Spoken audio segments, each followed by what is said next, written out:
Welcome to MOHARA Live Roundtable. I think this is our fourth roundtable we've done, and as Luke has said, this is around EdTech. I myself was a teacher for 8 years. I taught primary, upper primary through to secondary and into A-level, taught computing and IT. So I thought that I would take the hot seat from the very, very capable Chris Brereton, who's run our previous and probably run our future roundtables. So hopefully I can do the seat a good job.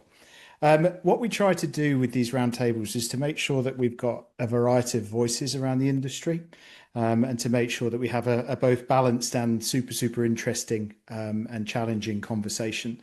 So I'm very, very proud and happy to welcome our guests for today. So just moving left to right on the screen. So very warm welcome to Matthew Henshall, who's the founder CEO of Lessonspace. So as you can see there, Lessonspace is a virtual classroom platform in 90 countries, helping online tutors deliver live collaborative lessons. So we're going to be able to get a strong founder CEO perspective.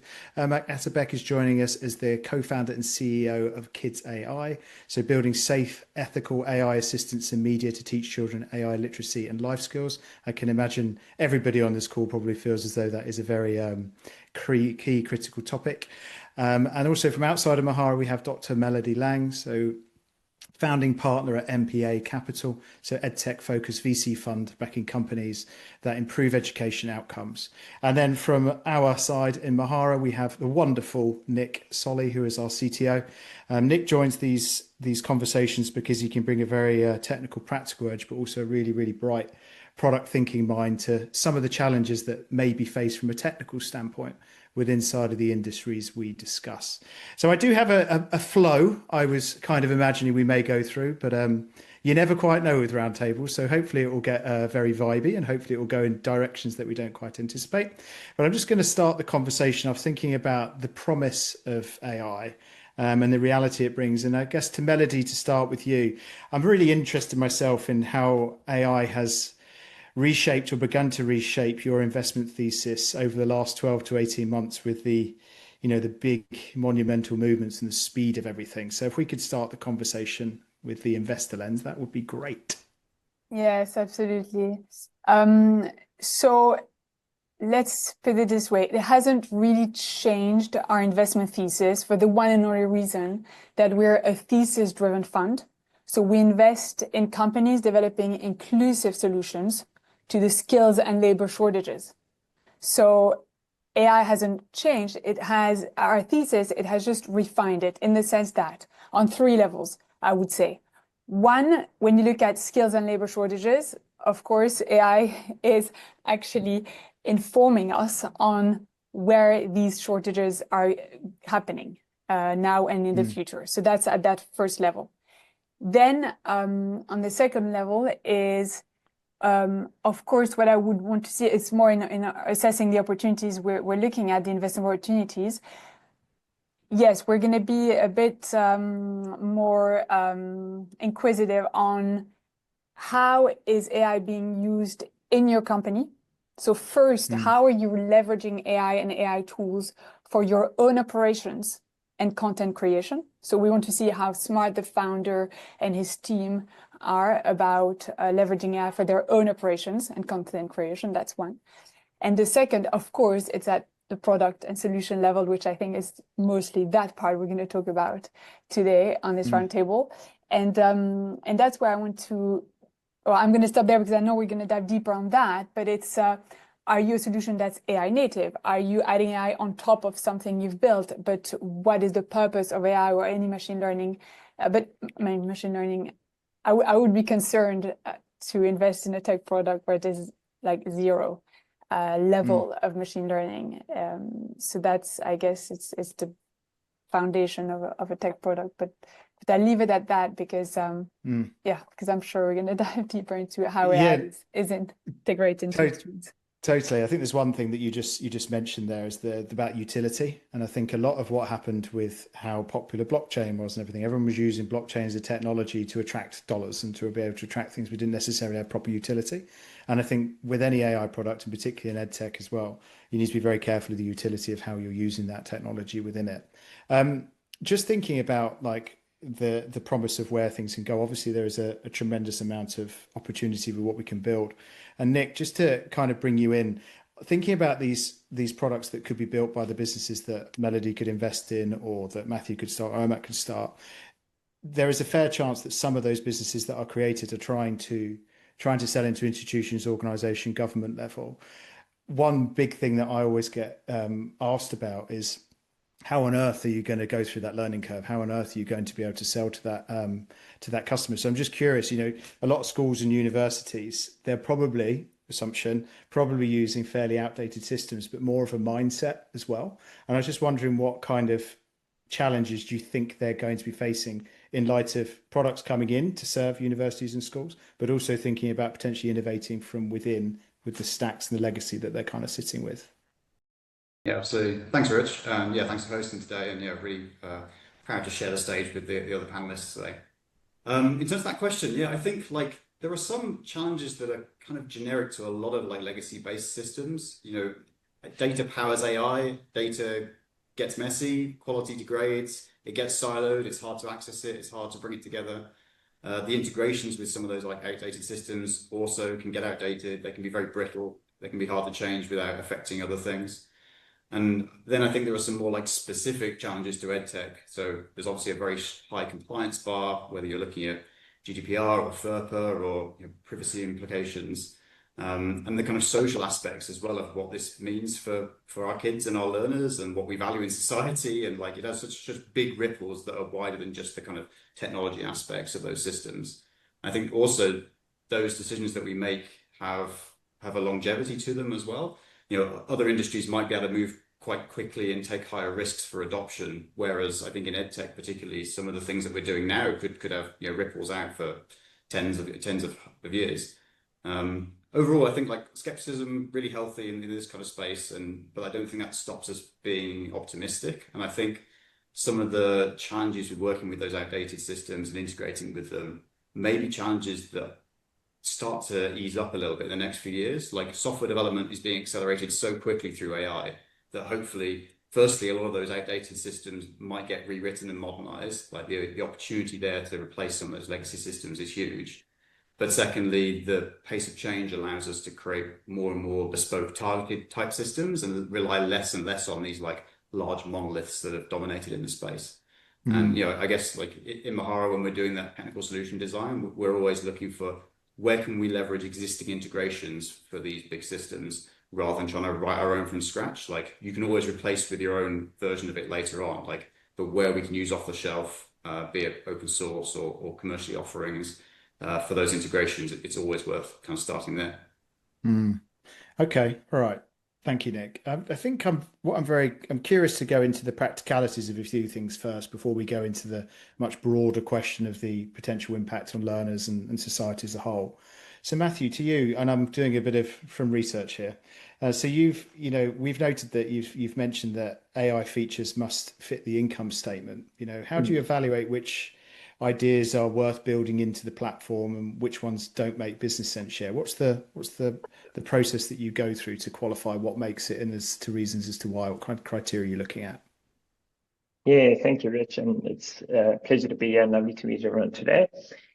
When we talk about the income statement of a customer, we say to ourselves, we've got to look really carefully at understanding how does our product add value, or where does it fit on the actual income statement of a customer. I'm going to use a very simple example. Lessonspace, it's like Zoom for education. Zoom, you pay per month. So you could have as many meetings as you wanted, and you're paying a set fee per month. And Zoom is technically incentivized for you to have fewer meetings because you would be costing them server, a broadband while you're having meetings. So we shifted Lessonspace in the early days so that it was per hour of lesson. So when you are earning money, we are earning money. The more you grow, the more we grow. So when we talk about an income statement fitting into a customer's income statement, we're trying to understand, are we a cost of goods sold? Are we a fixed overhead? And we always rather be a cost of goods sold, because that means that the better you do, the better we do. And I love that alignment. When we first were starting to look at AI, and I think anyone here on this call will have a varying level, as long as they've been thinking about AI, you've probably had a little bit of AI fatigue. And one of the things that we've been desperately trying to stick to as a company, as an organization, is focus on our customer. And I know it sounds like you've heard it 100 times, but there's so much noise that's happening around at the moment. We just kept coming back and saying, what is the customer ultimately needing, wanting? What is their ambition? What is their growth path? What does their income statement look like? So we've been really careful in how we're adding things to the product category, to what it is that our customer needs, making sure that it's something that's saving their tutor's time in a case where you're getting a lesson summary, or something that's maybe making the experience more engaging to set up a lesson really quickly. And these are things that our customers are very happy to pay for, because their tutors already now, instead of spending 5 minutes writing a summary, they don't have to do that anymore. So there's various things like that. So when we talk about the income statement, we really want to look at saying, where is this actually changing the bottom line? And I think with all this AI fatigue, if you like, it's very difficult to actually justify where it's having an impact on the bottom line a lot of the time. And I think we dream of this world where it's going to be a step change somewhere, where all of a sudden there's like a light switch and it's just going to change everything. But maybe that's where this discussion will go. But we haven't seen that yet, if you like. So for now, it's just very focused on customers' income statement. Mm-hmm. Okay. Interesting. And Irmak, to bring you into the conversation here, so you've said that real innovation isn't in the tech, but it's how it gets deployed, which I truly and honestly agree with. So would you be able to unpack what that possibly means in the context of generative AI for us? Sure. First of all, thanks for this roundtable. It's really exciting. So what I see is as generative AI models, GPTs or diffusion models are already widely available, but the real value comes when we adopt, frame and constrain them for young user. And especially in our case, based on developmental science, pedagogy, safety, and ethics. So it's whenever we deploy right technology for kids, what is the design for developmental stages? Because it's now we're seeing the Gemini for kids, Grok, baby Grok, and all these products. But when you look at are we designing these products with the developmental stages? Because what 5-year-old needs is fundamentally different from 8 or 10. So how can we really deploy these age specific, using simpler language, visual cues, turn taking, and all these things? Then safety by design is one of the core things. AI shouldn't simulate friendship. Right now, whenever we look at all these chatbots, they are very anthropomorphized, and these kids are having a very different experience compared to us, and we really need to understand how they see that world. I have a 5-year-old daughter, and she's like, hey, can I ask this to ChatGPT? And it's now I'm asking all my friends around me, and people are letting their children use ChatGPT. But when you look at that interaction, ChatGPT or any chatbot, many of these chatbots are very anthropomorphized. Oh, I really enjoyed that conversation. It's very inspiring. But for a digital native, it's such a dangerous thing. So we really need to think the safety by design seriously. And what I'm seeing for the kids, I think it's going to turn into more the small language models that we need to create for kids' interactions, because recently even the use of generative AI for kids became a huge discussion. EU Act is now limiting kids to interact with generative AI, but it poses so many risks.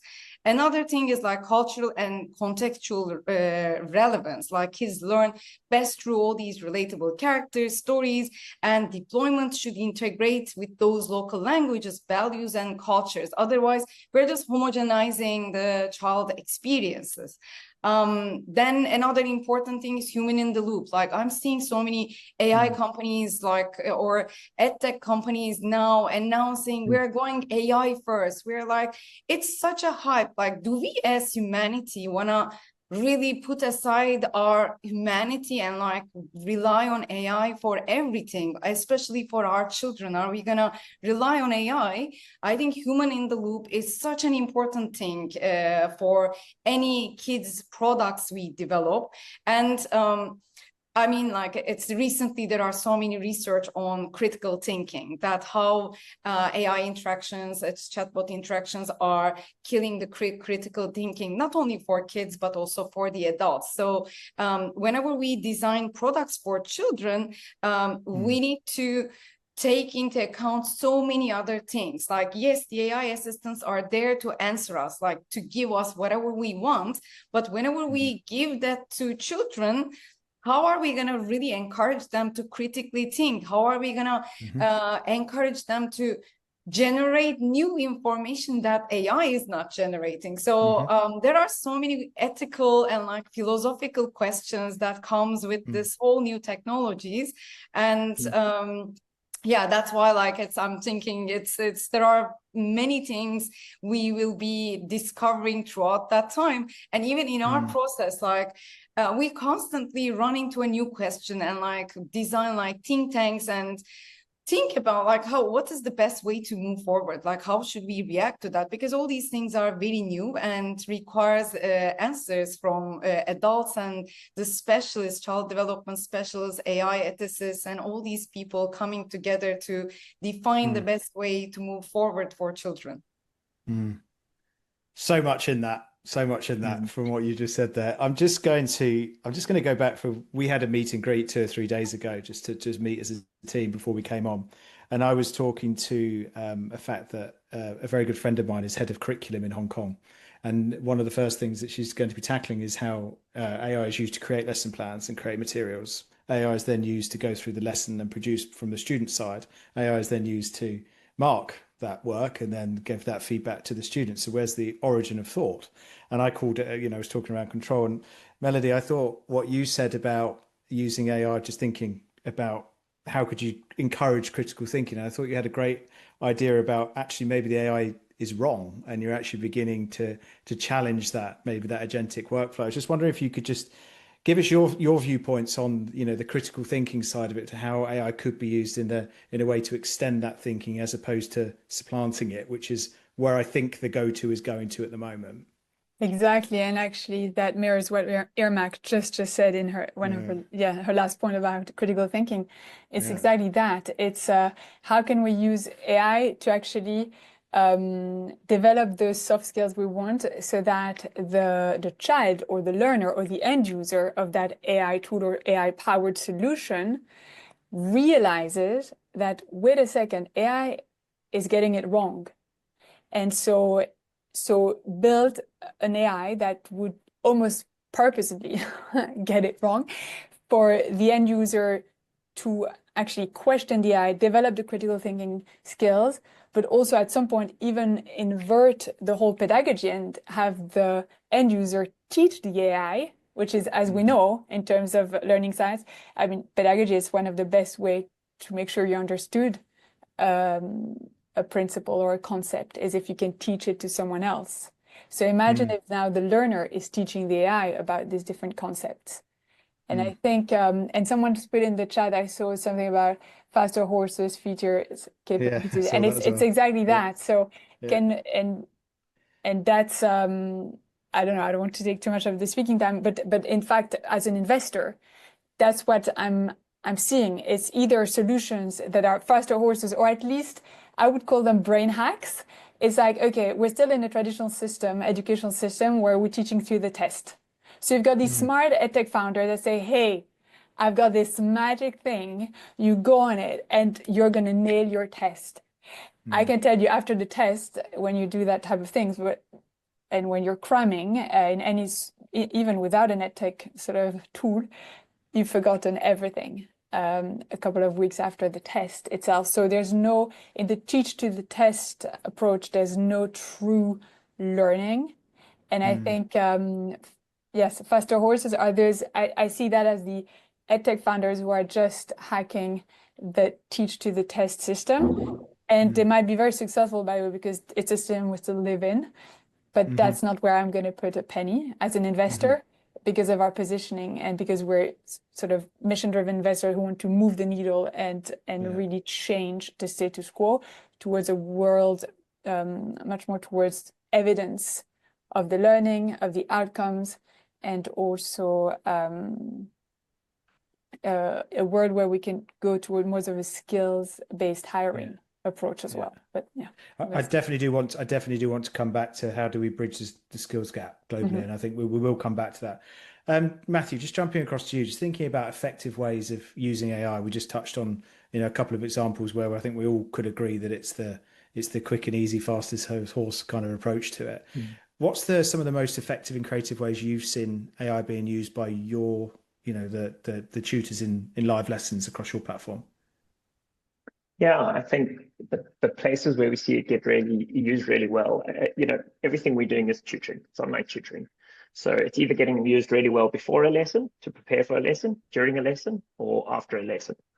And in the case of before a lesson, you can think of, we like to think that, every tutor is arriving at a lesson fully prepared. The reality is they're not. So if you can prompt a tutor and say, what are you teaching today? And they say, I'm teaching Spanish to a beginner. It can quickly generate a narrative for you to have a conversation instead of a tutor sitting there and typing it out. So in a lesson, it can be very powerful. We call this like the application or AI apps. It's kind of just really a ChatGPT skin. After a lesson, what's really interesting is we will have a lot of our customers who will be able to transcribe a whole lesson and then summarize, obviously, what was happening in that lesson. And then it gets really powerful when they start to build a little bit of memory of trying to identify where the gaps are with the student. The student, 3 lessons ago said they were struggling with XYZ. You haven't brought it up since. So that's like a very exciting kind of part. I think we see it happening. If I had to kind of zoom out just on the last example, not on something we're doing, but just to touch something Irmak and but Melody had said is, I think so much of it isn't, education is an implementation execution problem. AI is not necessarily a solution to those two things. So there's a company that I'm sure many of us here have heard of, that Alpha Schools in the States as an example. And you'll see that they're doing an amazing job with AI, and they're talking about AI tutor, but that's just really to get the clicks. The reality of what they're doing is it's not complicated what they're doing. It's just they're willing to say we can do things differently. We can sit for 2 hours on a teacher doesn't need to be a knowledge creator. So they got students, they're going through AI to make sure the students are getting through the curriculum. And then the students are spending many of the rest of the hours in the day trying to test those critical skills, thinking, the public speaking skills, or things that you can't just test with algebra or with writing an essay as easily. That's kind of my 2 cents on the matter there, or 2 of the examples I've seen work quite well. Yeah. Super. And I think they'll begin to evolve as people become aware and understand what is working, isn't working. And, hopefully industry moves forward at a decent pace. I just want to, looking at the chat and thinking about, the safety, the trust, the regulation. So Nick, you've built plenty of software across regulated industries, healthcare and fintech in the main. Is there, the trust, safety, boundaries, everything around personal data, staying private, all of these things are going to be a genuine concern, particularly if we're thinking about how independent LLMs could come at a school level and how knowledge bases are used. What do you think are the primary things we need to be considering that could be carried over best practice from other industries that we could be looking at, particularly around, that personal data and safety? Sure. I guess there are 2 main concerns, I think, around keeping data private when you're working with AI. The first one is very similar to any sort of API or integration, and that's around data egress or data leakage. So is this third party I'm giving this data to going to treat it securely? Are they going to encrypt it? Are they going to look after it? Are they going to make sure it doesn't get stolen?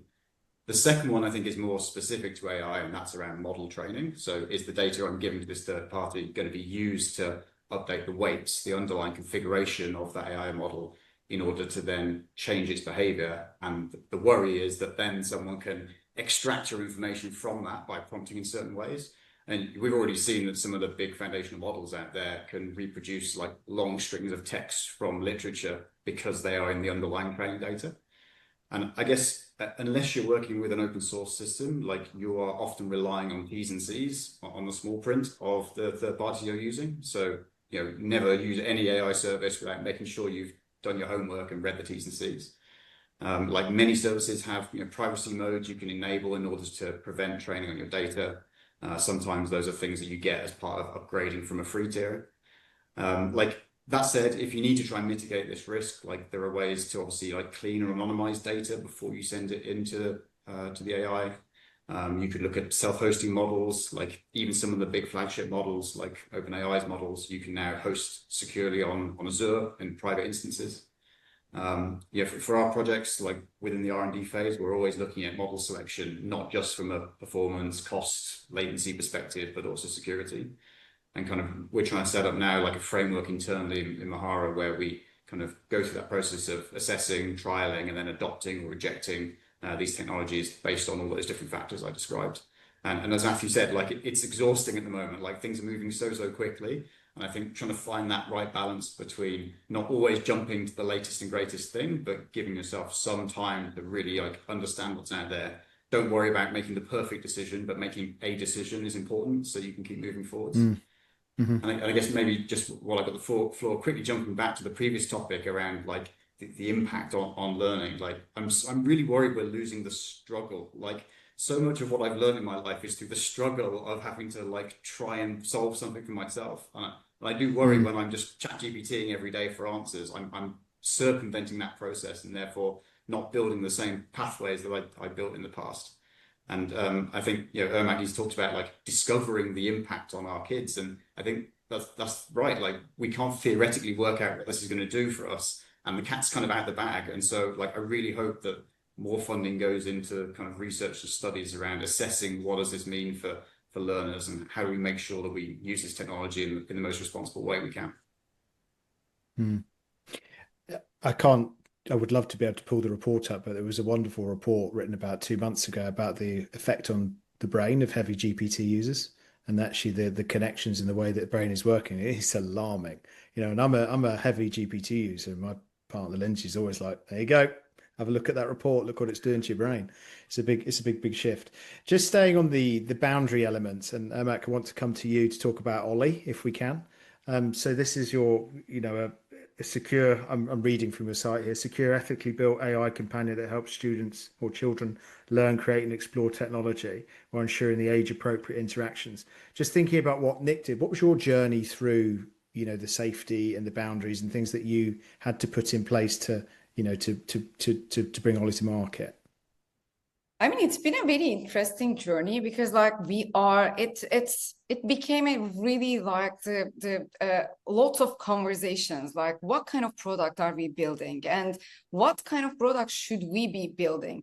Initially, we were like, okay, Ollie is your AI friend. We started with that. Then we designed a think tank. We brought in so many child development specialists, AI ethicists, and all these people. Then we realized that friend is someone you trust, like someone who can hug you, who you can have like genuine relationship with. So is it right to define any AI as like your buddy or like your friend?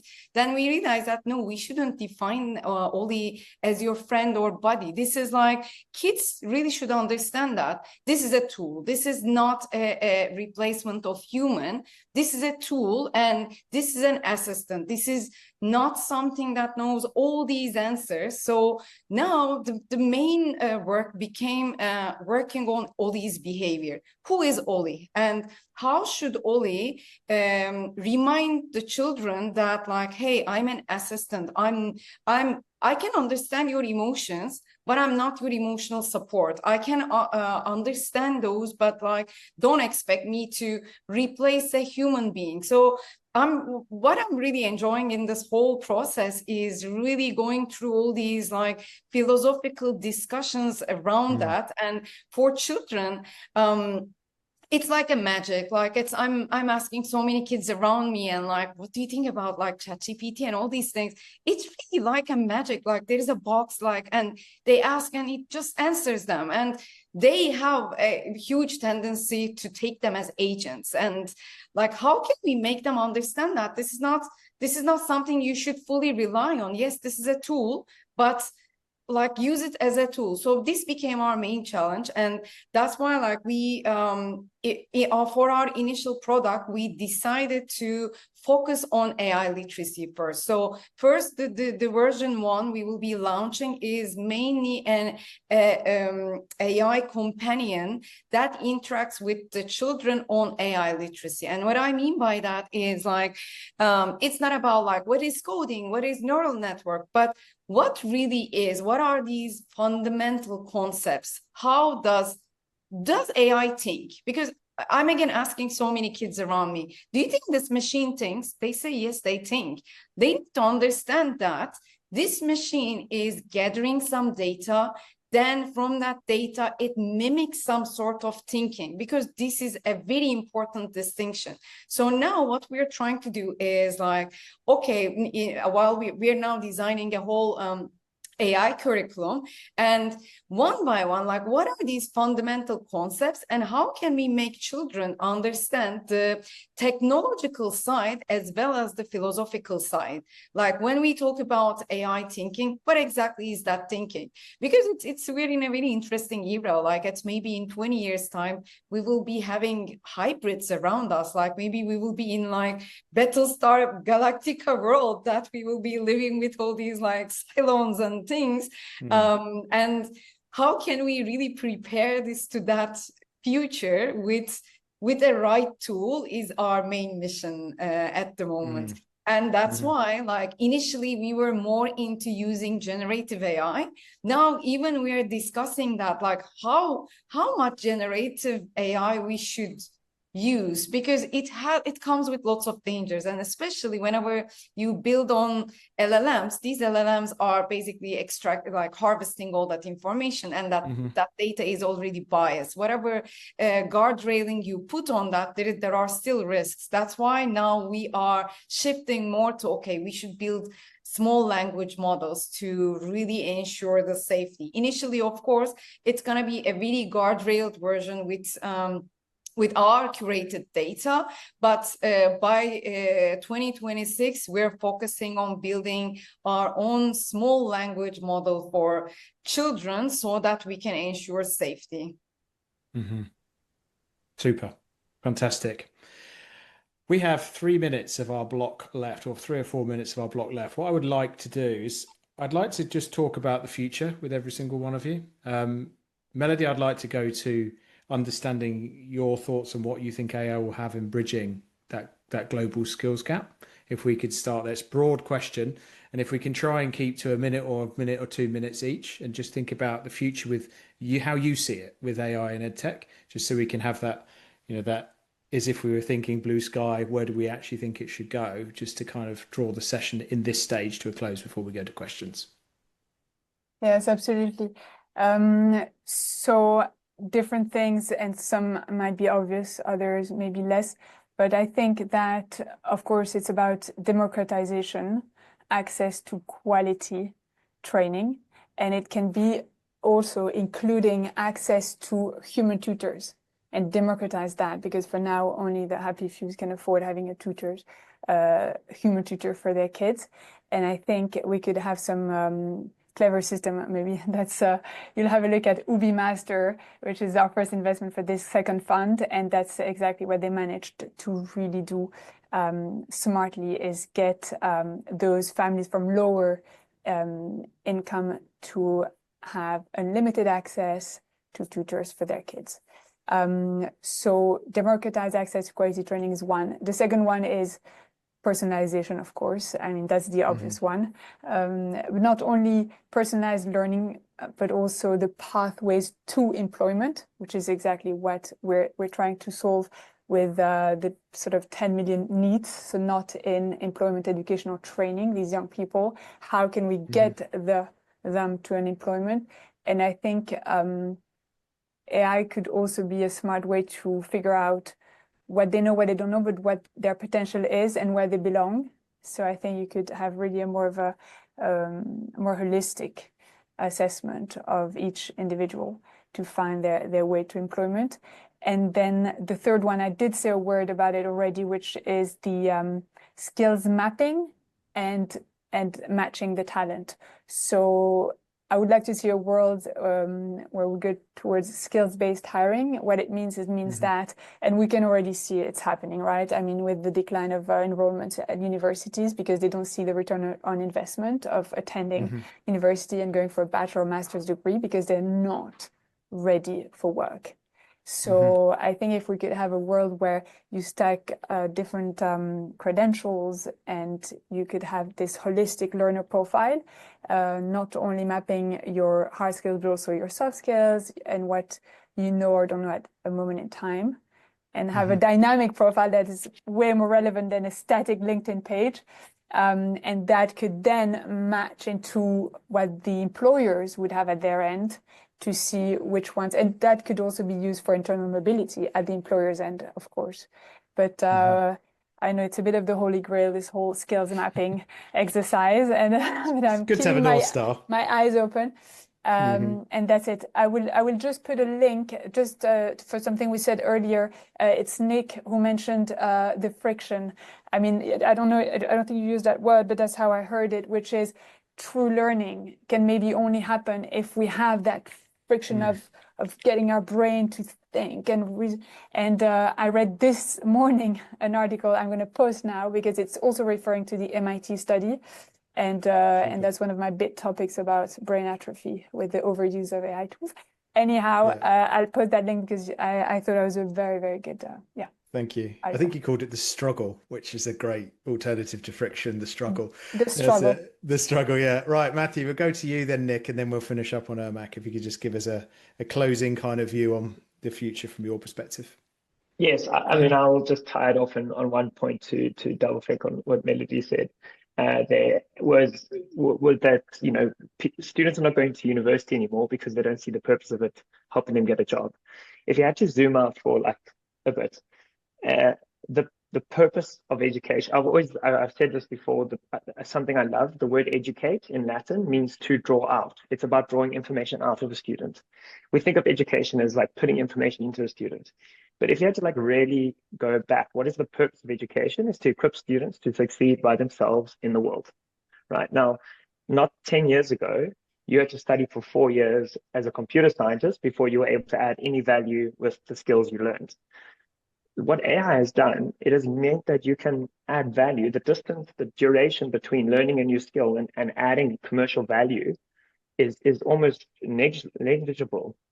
You can like learn to be a copywriter and then also get a job copywriting. You can learn to code and also then produce an app all in an hour, right? And I think that just means that it's changing. What the world needs is changing. And I think education will have to follow suit. And the change is happening because of AI. How education figures out how to do that is anyone's guess. But I think the key is there's like a very big change between what it is like learning. And I totally agree, the atrophy that can be called, like learning is intended to be difficult. Otherwise, we wouldn't call it learning. But education is actually quite different. And education is preparing students to be independent in the world. And figuring out what that means, I think is just going to change. Like I said, not entirely sure how, but that's my kind of 2 cents on the matter. Yeah, it's a good mic drop there, Matthew. Thank you. Great. Nick. I'm going to take like a practical slant on this. For me, I think the future will be rosier if people remember you can't build AI products like other products, and that's mainly for 2 reasons. One, AI products are non-deterministic by their very nature, and that's non-deterministic on both ends. Like the inputs you're going to get from users, like me talking to an AI, is a lot less deterministic than a button click event. And equally, on the other end, the output you're going to get from the AI is also non-deterministic with that kind of fuzziness of the response. And there's the other point is that there's always that trade-off between agency and control. Like the more functionality or ability you give to an AI system to take actions, the less control you then have. And I think it's really important that you start with very high control, low agency applications, and then do that kind of test cycle before you give more and more agency to the AI. So I think those are 2 things to keep in mind. Super. Okay, and then Irmak, before we go to questions. I think many is already said, but I mean, for the future, I think it's I don't think AI is either gonna save or us or kill us. It's just a tool, and like it's within our like whole timeline as human beings. It's a new innovation that we came up with. And I mean, I lived in East Africa for 8 years, and like I've seen so many narratives on like, now it's gonna democratize the whole world and so on. Honestly, I don't see it that way. Like, it's the more innovation comes in, I think the more opportunity gap widens. The reality, AI with the reality with AI or any other innovation is not what the innovation changes, but like still, if there will be any change, any positive change, it comes from mostly our humanity and how we use those tools in our lives. Mm-hmm. Super. Okay, well, listen, thank you so much for the contribution over the last 40 minutes. That's this part of the discussion over. What we want to do now is to open up the floor for about 15 minutes or so. If anybody's got any questions. Taya, is that just a case of everybody coming off mute and asking? Is it done through the chat feature and I'm reading out? How would you like to run that? So what we've done is we've texted you a couple of the questions that stood out. And yeah, once again, thanks everyone for sticking through to this point. Keen to hear some questions and to dive into some of that. And Taya is going to very briefly also screen share a sign-up link for our next roundtable. I know that like inside of the guests, among the guests, we do have a lot of people from the education space. I know that we have some folks who are also from, just kind of tech more broadly. And our next, here it comes, our next event will be on sports tech, which is a shift from EdTech, but do join the waitlist for that. And now we'll get back to questions, Rich. Did you say you sent me some? Am I looking in the wrong zone? This is where I show my Google Meet capabilities and not my Zoom capabilities. I sent them on Slack. It's okay. There we go. Oh, you're loading me up here. Sent you them by carrier pigeon. They're coming in 2 minutes. I have my Slack shut down. Just give me 1 second. No problem. I can read the first one that jumped out to me in the meantime.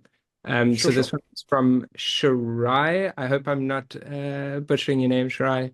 Pronunciation on that. Capitalizing on Matthew's point about income statement in emerging markets, private education is the first segment EdTech founders look at for monetization. Any pointers on how can we distribute EdTech solutions in public education? Yeah, thank you, Shirai, for the question. I'll jump to that. It's really difficult to sell EdTech in public education is kind of my overarching statement. And I think we've had experience, working with private companies, working with US school districts. And I think the key difference here is, if I had to summarize it, is in private education, we often think that in education, low cost is better. But I think sometimes low cost results in perception of low quality. And in private education, we believe that high cost is high quality. Hence, there's a lot of margins. There's a lot of aspirational purchases. I want to get into the best universities, the best private school. Money can be made there. Where districts, it's obviously a lot more cost sensitive, but it's also a lot more risk averse. So you very rarely, at least in public education, in my experience, I've very rarely found a district or a government who is got very high aspirations. Maybe they do, maybe that's what the headline says, but on the ground, it's a lot of people making sure they're ultimately not getting fired.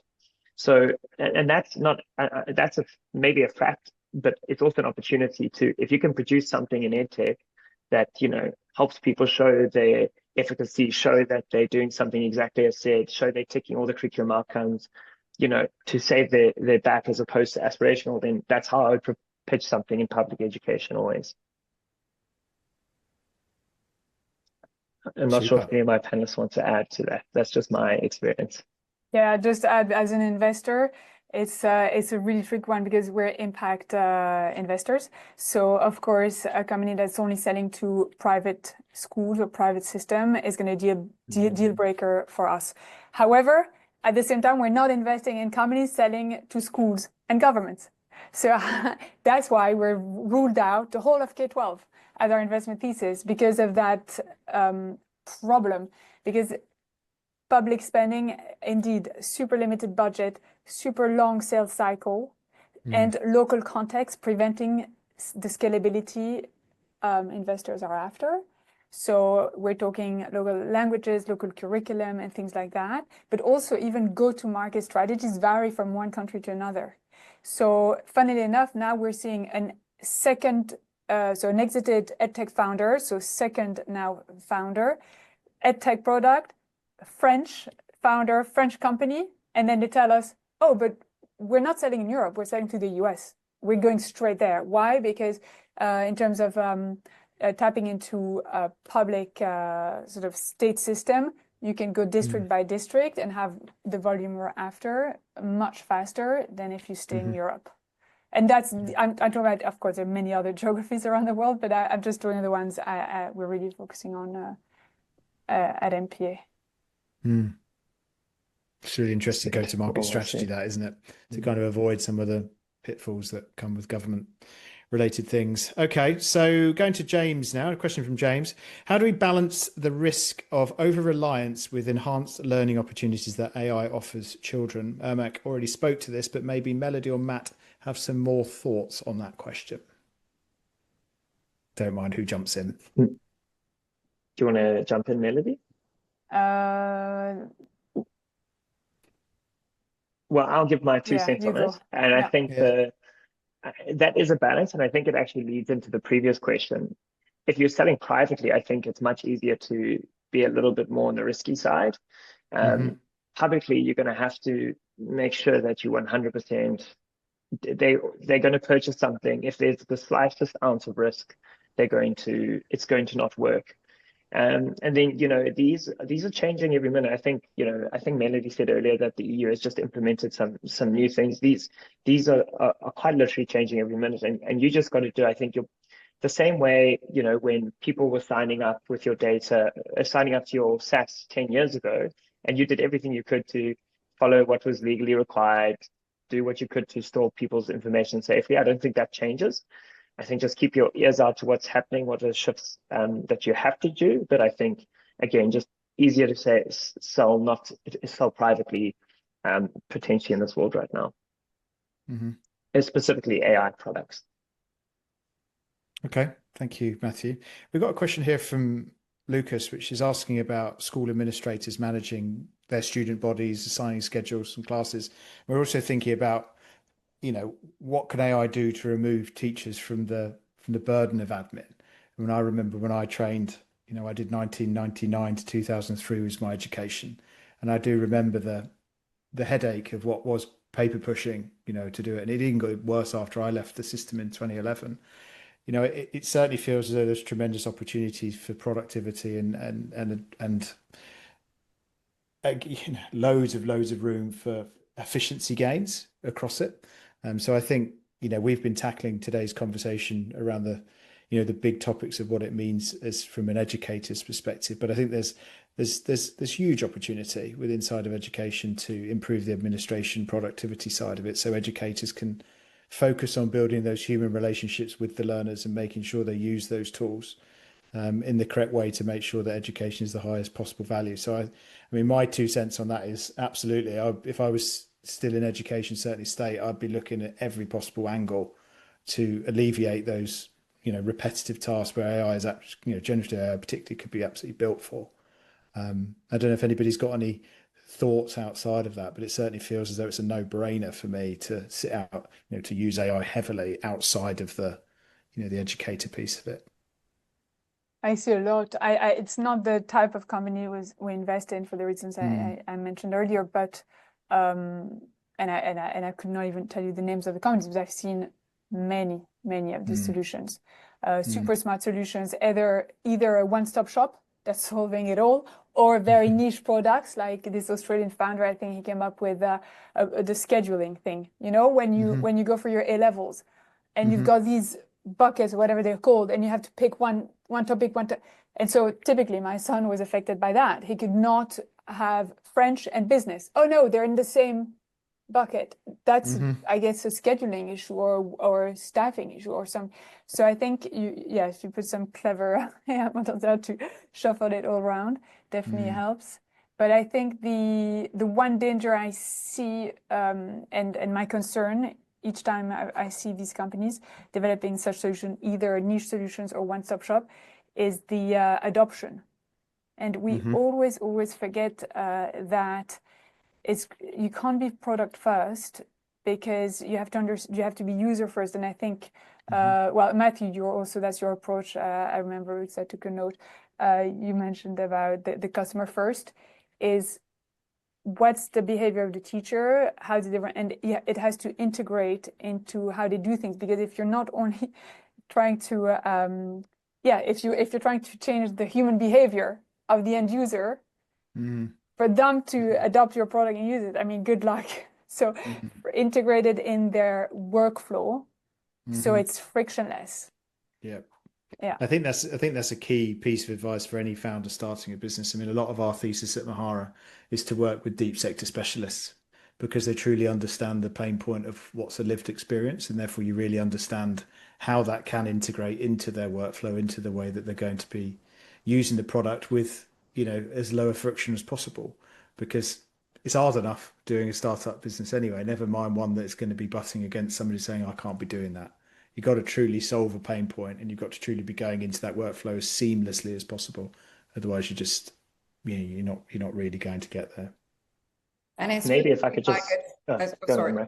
I mean, on our case, like whenever you design a product, it's like, yes, it has to be like really age appropriate, safe. But after all, our end user is children. Yes, we started with the AI literacy piece, but basically this is a subscription based app that children will be using. We want parents, of course. So we have these two customers. Basically, we want parents to trust us and buy the product. But after all, if the child is not enjoying with that product, it's nothing, because none of them, no any child wants to just deal with an educational product which parents want them to use. Like the total, they're just using it like 20 minutes to make their parents happy. So our challenge is, how can we really come up with a fun product that child wants to use that? And then we paired it, that's why, with this whole media project that we are launching, because most of our founders, we're all coming from media and worked with all these big broadcasters and so on.